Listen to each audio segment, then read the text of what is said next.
Hello, everyone.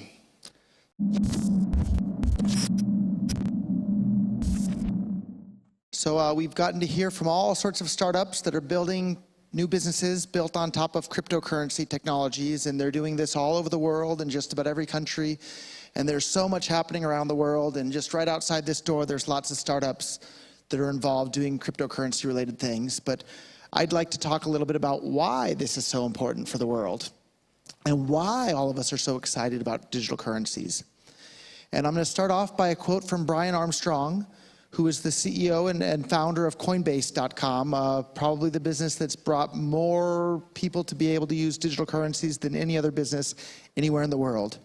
And Brian says that digital currency may be the most effective way the world has ever seen to increase economic freedom. If this happens, the implications are profound. It could lift many countries out of poverty, improve the lives of billions of people, and accelerate the pace of innovation in the world.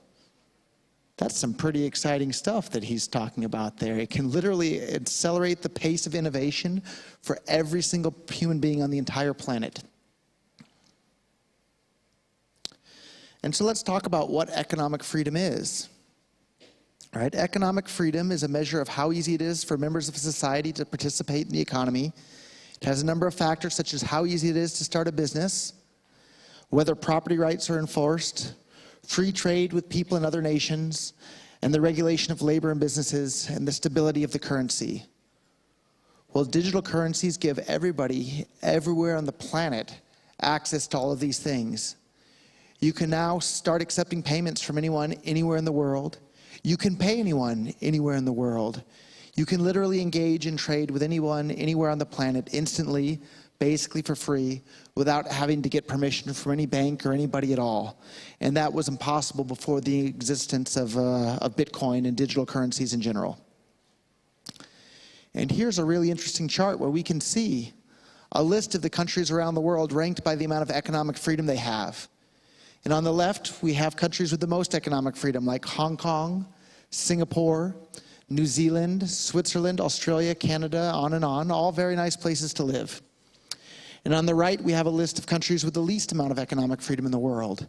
And we see countries like North Korea, Cuba, Venezuela, Zimbabwe, and a number of other places that aren't quite nearly as nice to live as the countries with more economic freedom. And here we have some really interesting photos of Hong Kong in the 1950s versus Hong Kong today. And you can see that it went from being this little sleepy, port to a world-class financial hub and a world-class city today. And we have the same time frame with pictures of Havana, Cuba, a country or a place with much, much, much less economic freedom. And you can see it didn't really change all that much between the 50s to today. And so let's talk about why economic freedom is so important. And it's because it leads to a higher per capita income, right? All of us are excited about having more money, right? More economic freedom leads to everybody having more money. It leads to a longer life expectancy, right? Nobody wants to die. We all want to live longer lives rather than shorter ones. Economic freedom helps that too. It leads to higher literacy rates, better income for the poorest 10% in society, improved environmental protection, right? Countries with more economic freedom have cleaner air and water and forests and trees and all that great stuff that we all appreciate. It leads to fewer wars and violent conflicts, and a higher self-reported happiness of citizens in countries with more economic freedom. And another very important one is less corruption and bribery in countries with more economic freedom. And here we have another very powerful chart where we can see so clearly that in countries with more economic freedom, the poorest 10% in those societies have a much higher income level than in countries with less economic freedom. And the dark green there is countries with more economic freedom, and the red is countries with less economic freedom. And you can see there's a very, very strong correlation there between economic freedom and the level of income for the poorest 10% in society. But it's not just the poorest 10% in society, it's everybody within those societies. And here we can see the income per capita, again, in countries with more economic freedom, everybody has a higher standard of living. There's more income per capita in countries with more economic freedom and less income per capita in countries with less economic freedom. And again, here's the correlation between the adult literacy rate. Countries with more economic freedom have more adults that know how to read than countries with less economic freedom. And life expectancy, again, the correlation is so clear. Countries with more economic freedom have people that live longer than countries with less economic freedom. And it's right there, plain as day in the chart. And again, unemployment rates. Everybody wants to be able to have a job and have an income. Well, countries with less economic freedom have a higher unemployment rate, and countries with more economic freedom have a lower unemployment rate. So more people have jobs in countries with more economic freedom.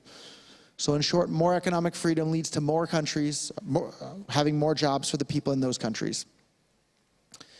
Infant mortality rate, right? Nobody likes to see babies die. Well, countries with more economic freedom have more babies survive childbirth than countries with less economic freedom. And again, the correlation is so incredibly clear. Countries with less economic freedom have more babies die at childbirth than countries with more economic freedom. And again, everybody feels sad when they see really young children in the labor force. Well, it's not because of government laws that make it illegal for kids to enter the labor force that kids don't enter the labor force. It's because of more economic freedom leading to a higher standard of living with more income per capita that children in wealthier countries, because of that economic freedom, no longer have to enter the labor force. So we can see very clearly in countries with more economic freedom, fewer children have to enter the labor force than in countries with less economic freedom. And that's why you see in countries with less economic freedom, more kids in the labor force. And so it's worth pointing out that correlation doesn't prove causation. But when we see example after example after example in both theory and in practice of greater economic freedom leading to better results for the rich and poor alike, I think some very, very strong inferences can be made. And so that brings us to Bitcoin, but not just Bitcoin, digital currencies in general, because they make it easier to start a business. It makes property rights enforceable because you can't just have your account arbitrarily shut down or closed or turned off or your funds seized when you're using digital currencies. It promotes free trade because thanks to the invention of Bitcoin and digital currencies, we can now literally send and receive any amount of money with anyone, anywhere in the world, instantly, basically for free. And there's absolutely nothing that anyone, including banks or governments or corporations, there's nothing that anybody can do to stop you from sending or receiving those payments, short of turning off the entire internet in the entire country and keeping it turned off. And it enables freedom of contract. You can now make contracts with people all over the world, and one of the buzzwords that's going on a lot recently are smart contracts. All of that sort of thing is being built and happening and coming together, which is really exciting as well. And it also enables people to opt out of corrupt systems. If you look at the way things are going in your area and you don't like it or you don't approve of it or you don't like the things that's happening with the money that's in your area, start using a digital currency of your choice. It's available to everybody, everywhere on the planet. If you have access to the internet, you have access to this system that improves the lives of every single person on the planet. And so again, we have a quote here from Brian Armstrong, the founder and CEO of Coinbase. He was the CEO until very recently.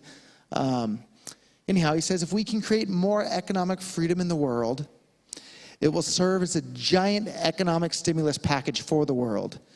Accelerate innovation, reduce wars, make the poorest 10% better off, overthrow corrupt governments, and raise happiness.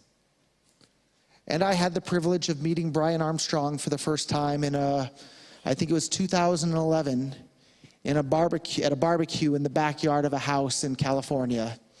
Before Coinbase was known by anyone about anything, it was just basically just getting started at that point, and I think maybe there were only 2 or 3 team members at that point. And I remember talking with Brian about how it was so exciting how we are going to work to bring more economic freedom to the world and literally improve the lives of every single human being on the planet thanks to this amazing technology that was kicked off with the invention of Bitcoin.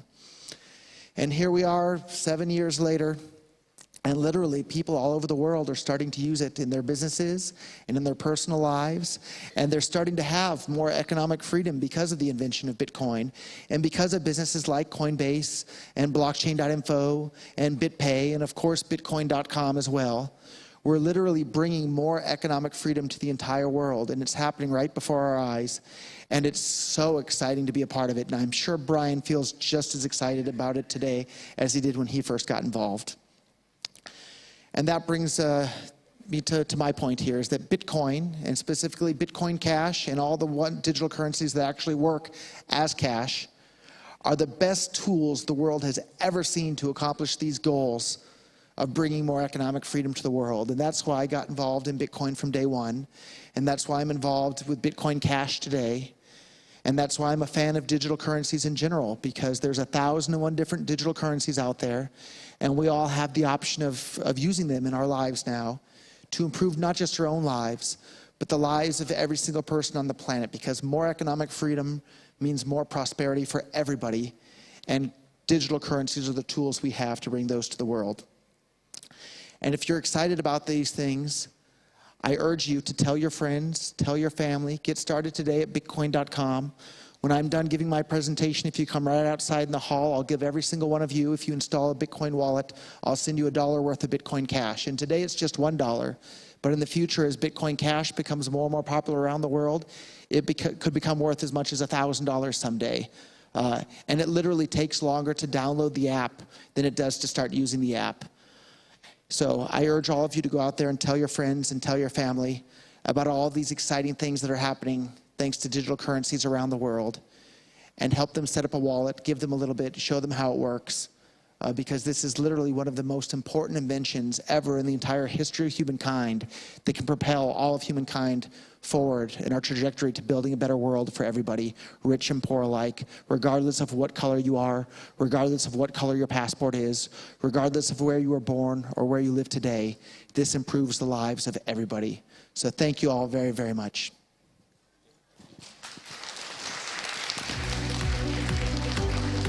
Okay, I believe we still have some time.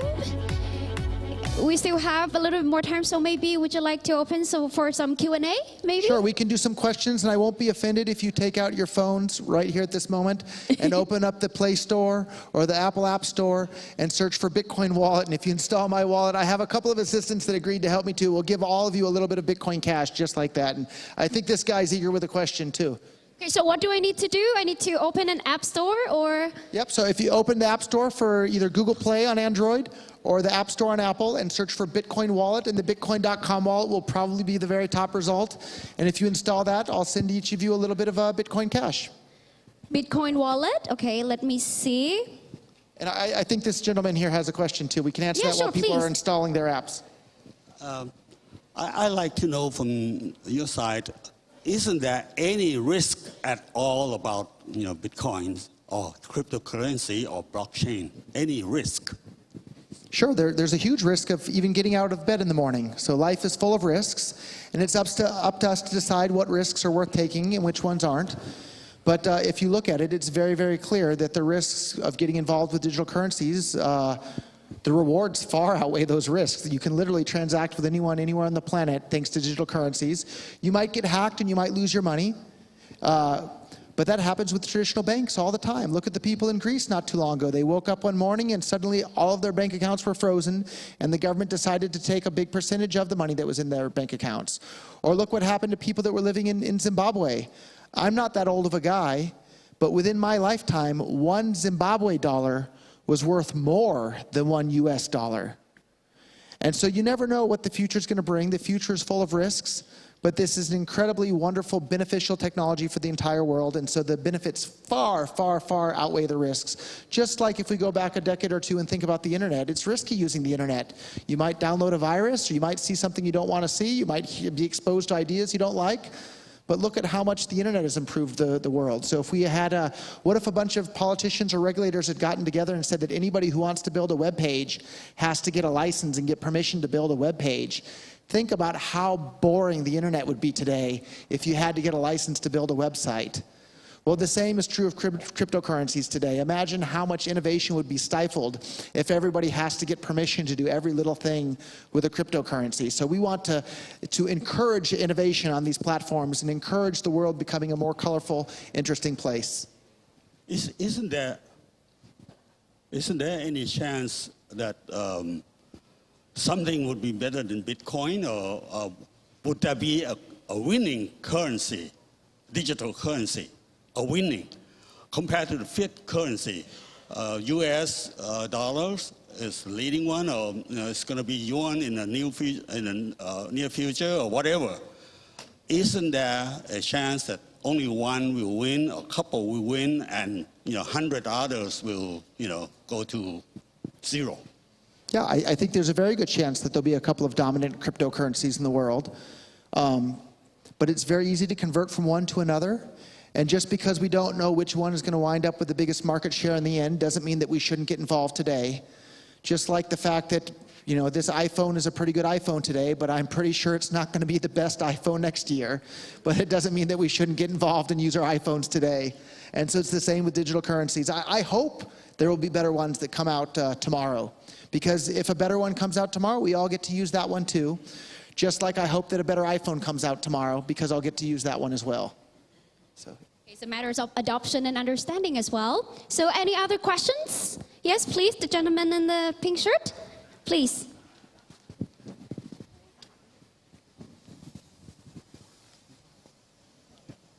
Hi, I congratulate, thanks for coming, and congratulations on the hard fork successfully for Bitcoin Cash. I think it was yesterday, right? So I think you did some upgrade to the block size, 32 MB, and maybe some smart contract features in the Bitcoin Cash. Would you like to share more about some of the features in the new hard fork? Sure. So for those that are already deep into Bitcoin a little bit, there have been some internal Bitcoin politics. And so there used to only be one version of Bitcoin. And that's the one version of Bitcoin that I fell in love with back in 2011. I've been promoting the entire time, was a peer-to-peer electronic cash system. It was usable as cash for anyone, anywhere in the world, to send and receive any amount of money with anyone, just like that. And then, believe it or not, some people got involved with Bitcoin that were openly hostile to the idea of Bitcoin being usable as cash, even though it was right there in the very title of the Bitcoin white paper. And they succeeded in making Bitcoin not usable as cash. They made it so the transactions were slow, expensive, and unreliable. And guess what? When something is slow, expensive, and unreliable, people are going to use something other than that. So then in last year, 2017, on August 1st, that one single version of Bitcoin split into two different versions of Bitcoin. There's now Bitcoin Core that retained the original ticker symbol of BTC, and there's Bitcoin Cash that uses the ticker symbol BCH. Bitcoin Cash transactions are just like they sound. They work like cash. They're fast, basically instant, very, very cheap. When I say cheap, I mean a fraction of a penny, and very reliable as well. Whereas Bitcoin Core transactions cost several dollars at the moment. In last December, they were over $50 each in fees just to make a single transaction on the Bitcoin Core network. So what happened is all these businesses that were interested in using Bitcoin as cash, well, they're all busy building on top of Bitcoin Cash at this point, including Bitcoin.com, BitPay, Coinbase, blockchain.info. All of this is happening. And just 36 hours ago or so, yesterday, the Bitcoin Cash network upgraded from a maximum block size of 8 megabytes to 32 megabytes. And that's just the beginning, but that beginning allows the Bitcoin Cash network to do somewhere on the ballpark of 30 times as many transactions per second as the Bitcoin Core network. And that's just the beginning. We're looking to make this usable as money for the entire world, and that's the goal with Bitcoin Cash from day one, which was the original goal for Bitcoin from day one. So if you go and read the original Bitcoin white paper, it's very clearly describing Bitcoin Cash. It's not describing the current version of Bitcoin Core. So for those of you that are interested in this, I invite you to try out both. Give Bitcoin Cash a try and give Bitcoin Core a try, and it'll be very clear to you which one of those two versions of Bitcoin is more useful in your life. And it's very clear it's Bitcoin Cash, and that's why I'm promoting Bitcoin Cash. But there's 1,001 different cryptocurrencies out there. We don't know that Bitcoin Cash is going to be the winner in the end. So try out a bunch of them and see which ones you like. But I think Bitcoin Cash has the most stuff happening around it, and I'm the most optimistic about Bitcoin Cash at this point. Quick question about scalability in terms of the evolution to new technologies, third generation. Bitcoin Cash transactions are pretty much instant, as you say, but without the fees of Bitcoin, which is incredible. So that's great for transaction speed. But my question is about scalability. There's a lot of claims that new blockchains are going to be more interoperable, scalable, versatile. What is your view on scalability for Bitcoin Cash? So with Bitcoin Cash, and to answer your question about the other blockchains that are coming down the road, I hope ones that are even more scalable and more interesting and can do more things come into existence, because then we all get to use those too. But right now, today, with the world that we live in, Bitcoin Cash can scale on-chain for everybody on the planet to use it as money, because there's this wonderful thing called Moore's Law that means that computers get faster and cheaper and better, and storage gets bigger every single year after year. This iPhone in my pocket has 256 gigabytes of memory. Right? That's incredible. That can hold the entire Bitcoin blockchain at this point right here on a cell phone. You wouldn't need to, but that's pretty incredible. And I guess when the next iPhone comes out next year, there's a pretty good chance that it'll be able to hold probably half a terabyte, maybe. We'll see. And within a couple of years, instead of an iPhone being able to hold 256 gigabytes, before we know it, it'll be holding 256 terabytes, right? More than 1,000 times as much memory as this phone has today. And so thanks to that, Bitcoin can scale on-chain for the entire world to use it as money. It's not even remotely an issue. Time is on our side, and it's just up to us to get out there and spread the word. And if you haven't used it already, or for anybody that happens to be watching this online at some point, if you go to free.bitcoin.com, we will give you all a little bit of Bitcoin Cash just like that for free on the Bitcoin Cash network, because it costs less than a penny for us to do the network fee. I received my first Bitcoin ever from a faucet. Sadly, Bitcoin faucets are impossible to do on top of Bitcoin Core today because of the intentional high fees and the network congestion, whereas on Bitcoin Cash, faucets are alive and well. So go to free.bitcoin.com, and anyone anywhere in the world can get a bit of Bitcoin Cash for free. Thank you. Okay, we can also try that. We still have more time. Maybe one more question? Okay, from the gentleman over there. น้องครับไมค์ด้านหน้าเลยค่ะด้านหน้าค่ะฝั่งนู้น Hi, Roger. Hi. Could you maybe enlighten us how open source projects such as Bitcoin, cryptocurrency could bring opportunities for startups in Thailand and other countries? Like what kind of value the community-driven open source project, like you're involved, brings opportunities to startup scene, maybe? Yeah, that's one of the most exciting things about open source projects like Bitcoin and all these digital currencies, is that they literally allow permissionless innovation. If you want to start using Bitcoin, you don't have to ask the CEO of Bitcoin for permission. You don't have to ask anybody at all for permission. It's just a software protocol based on the laws of mathematics. And so anyone, anywhere in the world can start using it just like that right now, today. There's no terms of services that you have to sign. There's no non-disclosure agreement that you have to sign. You literally just start using it right now, today. It's that easy. And so I implore all of you that are interested in this, don't just sit there thinking about it. Get out there and start building something. Get out there and start making something. Start using it, telling your friends, telling your family, start spending it, using it as money for the world, because it literally is an incredibly powerful tool to bring more economic freedom to the world, and more economic freedom brings all these wonderful benefits to the world. So it's exciting. Get involved today, and I know you're already involved, so thank you for such a great question. Okay, thank you very much. We still have one last question? Maybe anyone would like to? Yeah, please. Sorry, thank you for the presentation. I didn't get to see all of it, but the part I saw was very good. I think that once these currencies start to be utilized beyond a certain level, they're going to have to be regulated. And we're already seeing the start of that here in places like Thailand, and I think that'll continue on universally. But having said that, I will accept your $1, and in 10 years we'll get together and I'll give you half of whatever I gain back. How's that? That sounds like a deal. Do you have your wallet installed? Come on up, don't be shy. We can do it right here. Okay. Well, maybe we're looking at the future Ford magazine front cover. Maybe, we never know.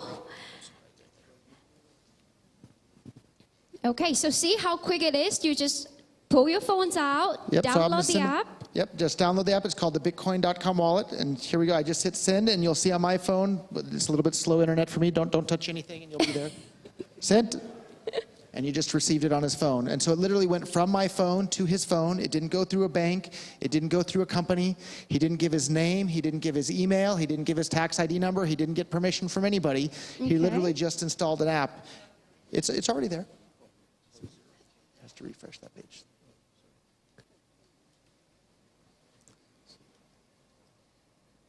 There it is. So just like that. So it works just like magic. It truly is magic internet money. I think this deserves a round of applause, everyone. This is how Thank you. quick the Bitcoin could be.